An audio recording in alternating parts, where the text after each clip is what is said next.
Good morning बच्चों।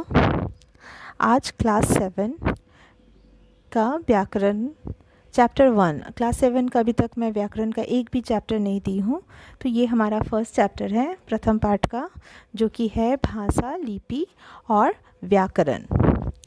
तो बच्चों, भाषा, लिपि और व्याकरण बहुत बचपन से, बहुत छोटे से आप लोग सुनते आए हैं, पढ़ते आए हैं। भाषा किसे कहते हैं, लिपि किसे कहते हैं, व्याकरण किसे कहते हैं, इसका वीडियो मैंने पहले भी क्लास 5 और 6 के लिए बना के दिया है।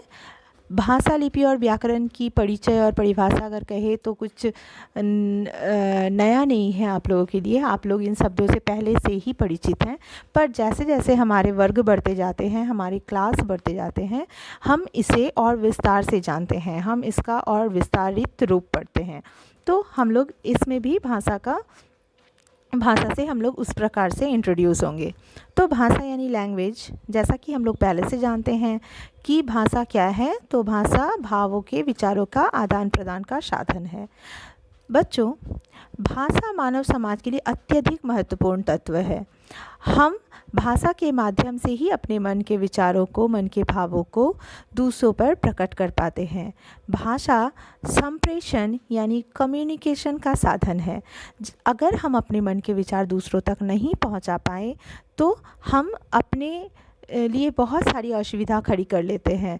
हमारे साथ बहुत सारी असुविधा आती है जिसे हम किसी को समझा भी नहीं पाते हैं। इसीलिए इस माध्यम के साथ हम उस कठिनाई को दूर करने की कोशिश करते हैं, और इसीलिए व्याकरण में भाषा का एक महत्व रखा गया।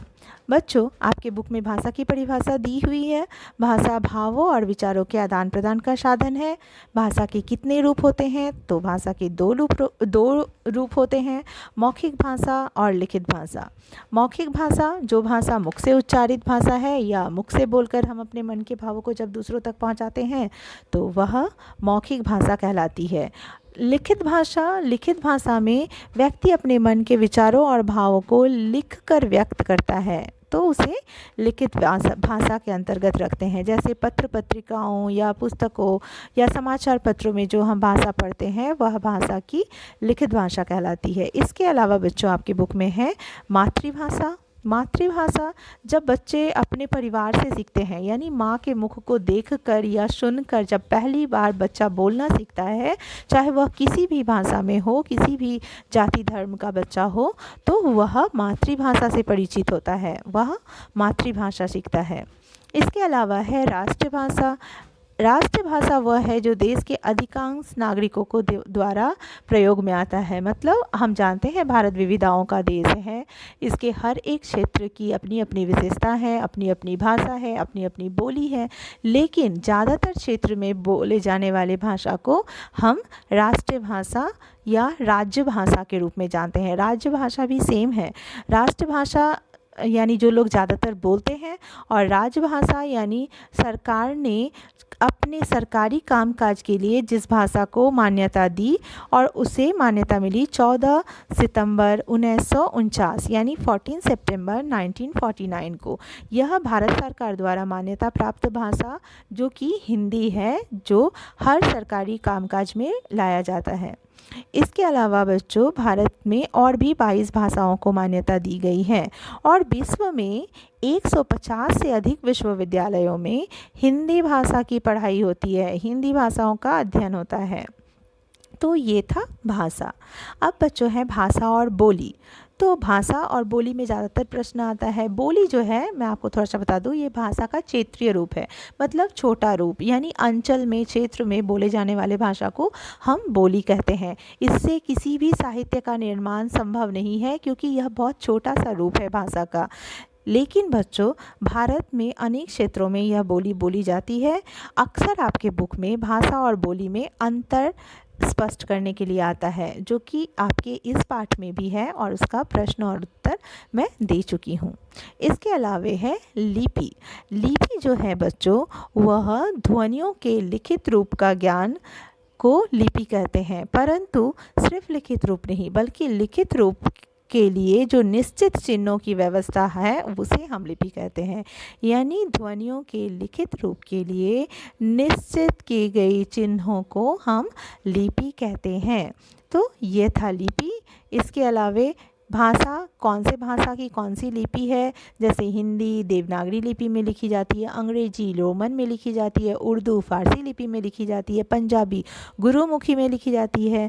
तो इस तरह से भाषा और उनकी लिपि को हम जानेंगे। इसके अलावे बच्चों हैं प्रमुख रचनाओं की भाषा, जैसे रामचरितमानस है वह किस भाषा में लिखी गई, तो अवधी भाषा में। कामायनी है वह हिंदी में लिखी गई। प्रिय प्रवास है हरिओध जी द्वारा लिखी गई, वह भी हिंदी में लिखी गई। अंधेर नगरी है भारतेंदु हरिश्चंद्र जी की, वह भी हिंदी में लिखी गई। सूर सागर है सूरदास जी की, जो कि ब्रज भाषा में लिखी गई। साकेत है मैथिली शरण गुप्त के। ये प्रमुख सभी साहित्य हैं जिनको किस लिपि में लिखे गए हैं, इन ग्रंथों को किस लिपि में लिखा गया है, वह लिखा हुआ है तो हिंदी में लिखा गया। पद्मावत है उसे अवधी में लिखा गया, और मानसरोवर हिंदी में लिखा गया। तो ये था लिपि।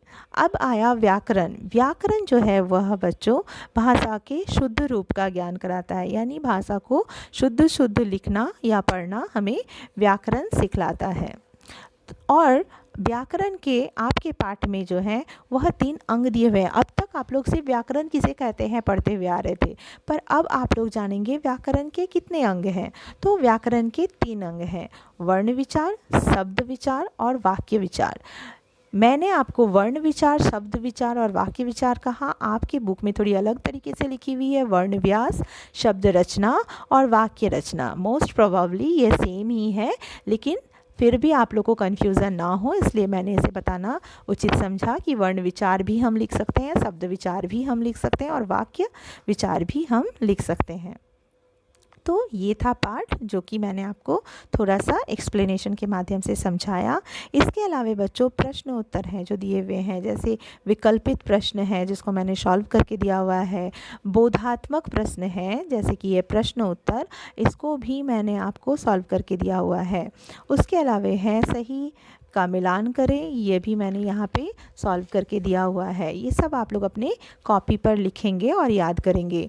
8 नंबर है कि कोष्ठक से सही शब्द को चुनकर रिक्त स्थान की पूर्ति करें, तो ये भी मैंने रिक्त स्थान की पूर्ति कर दिया है। आप लोग इसे अपने कॉपी पर लिखेंगे। 9 नंबर लिखिए में है, जो भी है वो मैंने सारा सॉल्व करके दिया हुआ है। इसमें बोलियों के नाम है, साहित्यों के नाम है, 4 विदेशी भाषाओं के नाम है, दक्षिण भारतीय भाषाओं के नाम है, यानी साउथ इंडियन लैंग्वेज। तो इस तरह के जितने भी दिए हुए हैं इसको मैंने सॉल्व करके आपको दिया हुआ है। इसके अलावा 10 नंबर में सही गलत है जिसको मैंने कर दिया है, और 11 और 12 नंबर मैंने नहीं किया है। 11 और 12 नंबर आपको होमवर्क करना है। इसके अलावे जैसे कि मैंने बताया कि बोधात्मक प्रश्न मैंने सॉल्व करके दिया है। पहला प्रश्न था भाषा का अर्थ समझाइए, ये मैंने यहाँ उत्तर लिखा हुआ है। दूसरा नंबर था भाषा के कितने रूप है उदाहरण सहित बताइए, इसकी उत्तर भी मैंने यहाँ दी हुई है। आप लोग इसको देखकर बस आपको अपने कॉपी पर लिखनी है। इसके अलावा 3 नंबर है बोली और भाषा में अंतर, जो कि मैंने समझा दिया है। आपको इसको अपने तरीके से अपने कॉपी पर लिखना है। इसके अलावे है 3 नंबर के बाद 4 नंबर, वो है लिपि किसे कहते हैं। तो बच्चों लिपि किसे कहते हैं और हिंदी लिपि में देवनागरी का उत्पत्ति स्रोत क्या है, तो लिपि किसे कहते हैं मैंने आपको बताया और लिख भी दिया, और ब्राह्मी लिपि इसका स्रोत है ये भी मैंने लिख दिया। तो ये था आपका प्रश्न उत्तर। और होमवर्क जो आपको करना है वह प्रश्न संख्या 5 और 6 जो कि मैंने नहीं किया है, और 11 और 12 जो कि मैंने नहीं किया है। तो ये 4 आपको गृह कार्य करने हैं। आपको अपने कॉपी में अपना होमवर्क पूरा करना है। चलिए यहीं पर ये पाठ समाप्त होता है। आप लोग अपने काम कर ले। धन्यवाद।